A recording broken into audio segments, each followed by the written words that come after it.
राधे राधे प्यारे भक्तों, सुनो बेटा, श्री कृष्ण कहते हैं जब रिश्ते रुलाने लगे तो समझ लेना अब वक्त है खुद से मिलने का, क्योंकि जब अपनों से दर्द मिले तो ऊपर वाला चाहता है कि तुम अब अपने बनो।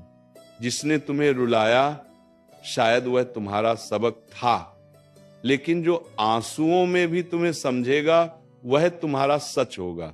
रिश्ते अगर दिल तोड़े तो उन्हें दोष मत दो, क्योंकि टूटे हुए रिश्ते अक्सर मजबूत इंसान बना देते हैं। श्री कृष्ण कहते हैं कभी कभी खुद को खोने से पहले दूसरों की परछाइयों से निकलना जरूरी होता है। जिसने आज तुम्हें छोड़ दिया उसे एक दिन तुम्हारी खामोशी में चीख सुनाई देगी, पर तब तुम मुस्कुराओगे क्योंकि तुमने अब रोना छोड़ दिया होगा। कहते हैं ना, जो टूटकर भी न टूटा वो रिश्ता खुद से था, जो अंधेरे में भी साथ रहा वह दीपक खुद का था। श्री कृष्ण कहते हैं जब आप खुद को नहीं समझते वही असल में जीवन की सबसे बड़ी उलझन है, क्योंकि जब आत्मा ही भ्रम में हो तो बाकी संसार की समझ क्या मायने रखेगी। दुनिया का सबसे कठिन दौर वो नहीं होता जब कोई और आपको नहीं समझता, बल्कि वो होता है जब आप खुद को सवालों के घेरे में पाते हैं, जहां आईना भी आपको पहचानने से इनकार कर दे। कभी कभी दूसरों को खुश करने के चक्कर में हम अपने भविष्य के बीज खुद अपने हाथों से सूखा देते हैं। फिर ना हम अपने रहते हैं ना किसी और के। खुश रहो, क्योंकि तुम खुद की सबसे बड़ी जिम्मेदारी हो। और याद रखो, जो बदला जा सकता है उसे बदल डालो, जो नहीं बदला जा सकता उसे स्वीकार कर लो, और जो स्वीकार नहीं हो सकता वहां से चुपचाप हट जाना भी एक परिपक्वता है। हर रिश्ता स्वाद बदलता है, कभी नमकीन, कभी मीठा, कभी तीखा, लेकिन स्वाद इस बात पर निर्भर करता है कि हम उसमें रोज क्या मिला रहे हैं। कभी मैं कम बोलो, हम थोड़ा ज्यादा, और आप सबसे ज्यादा। लोकप्रियता पाने से ज्यादा जरूरी है मन में शांति पाना। जंगल में सबसे पहले सीधे पेड़ ही काटे जाते हैं, टेढ़े पेड़ अक्सर बच जाते हैं। सीधा होना अच्छा है, लेकिन हद से ज्यादा सीधा होना खुद की अनदेखी को आमंत्रण देना है। कभी कभी हद से ज्यादा भला होना भी आत्मा को घायल कर देता है। झुको मगर सिर्फ विनम्रता के आगे। शक्ति, रूप या धन के आगे झुकना आत्मा की गरिमा को गिराने जैसा है। याद रखना, जब तक तुम अपनी सबसे बड़ी कमजोरी से नहीं टकराओगे तब तक अपनी सबसे बड़ी ताकत की पहचान नहीं कर पाओगे।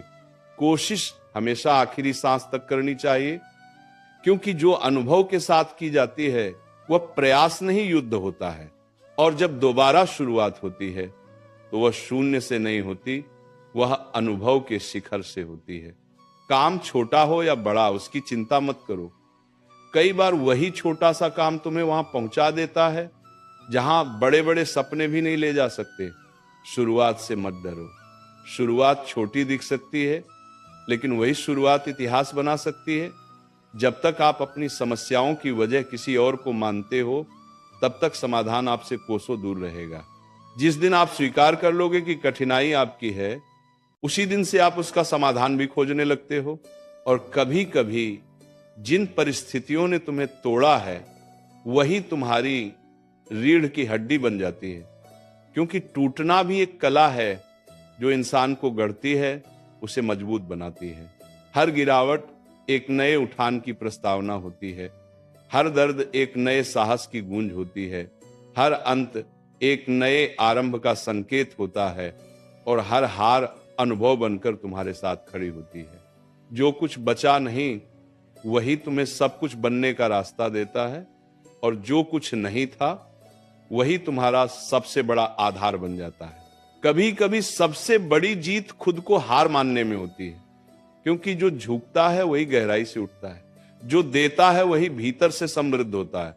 लोग अक्सर पूछते हैं सच्चा सौंदर्य क्या है, और उत्तर में हम उन्हें दर्पण की तरफ देखना सिखाते हैं। लेकिन क्या दर्पण कभी आत्मा दिखा पाया है? सुंदरता तो उस मौन में होती है जिसमें कोई वृद्ध माँ अपने कांपते हाथों से बच्चों के जूठे बर्तन धोती है, वो भी बिना शिकायत के। सुंदरता उस मुस्कान में होती है जो किसी टूटे हुए इंसान के चेहरे पर फिर भी सजी रहती है। श्री कृष्ण कहते हैं विचार सुंदर हों तो चेहरा खुद ब खुद दीप्तिमान हो जाता है। जिसे अपने कर्मों पर भरोसा है उसे दूसरों की तारीफ की जरूरत नहीं होती। जिसकी वाणी से दूसरों के घाव भरते हैं वही असल में खूबसूरत है। और जो इंसान व्यवहार में सरल है, संस्कारों में गहरा है, उसका चरित्र समय की गर्द में भी अमर रह जाता है। चेहरे की सुंदरता तो उम्र के साथ मिट जाती है, लेकिन चरित्र की महक पीढ़ियों तक बनी रहती है। और फिर सवाल उठता है, क्या दुनिया में सच में कोई खुश है? हाँ, वे लोग जो जान चुके हैं कि उम्मीद करना सबसे बड़ी बेबसी है, जिन्हें यह हो गया है कि नदी मीठी इसलिए है क्योंकि वो बहती रहती है, देती रहती है। सागर खारा है क्योंकि वो सब कुछ अपने भीतर समेटे रहता है। और नाला नाला इसलिए बदबू देता है क्योंकि वह ठहरा हुआ है। ठहराव जीवन में सड़न लाता है। गति ही जीवन है। देते रहो तो लोग याद रखेंगे, लेते रहो तो लोग भूल जाएंगे, और रुक गए तो लोग तुम पर तरस खाएंगे। फिर भी लोग व्यस्त हैं दूसरों की गलतियां निकालने में, शायद इसलिए कि खुद को सुधारने का साहस नहीं होता। मगर जिसने खुद को बदल लिया वो फिर दूसरों की आलोचना में समय नहीं गंवाता। समय निकालिए आत्मनिरीक्षण का, क्योंकि समय के साथ हम बड़े होते हैं, लेकिन विचारों से हम ऊंचे होते हैं। हर बार खुद को दूसरों से बेहतर साबित करने की होड़ में मत लगिए। खुद को खुद से बेहतर बनाइए, क्योंकि असली प्रतियोगिता कभी बाहर नहीं होती। और फिर कोई कहेगा, कब तक खुद को बेहतर बनाते रहोगे? तब मुस्कुराइए और कहिए, जब तक सांस चल रही है प्रयास चलता रहेगा। क्योंकि जो रुक गया वही खत्म हो गया। जिंदगी देना जानती है, लेकिन कब और क्या ये वो खुद तय करती है। और शिकायतें तो उन्हें भी होती हैं जिन्हें सब कुछ मिला होता है। इसलिए शिकायतों से पहले शुक्रिया कहना सीखिए। प्यारे भक्तों, इस वीडियो में इतना ही। मिलते हैं अगले वीडियो में। चैनल को सब्सक्राइब करना ना भूलें।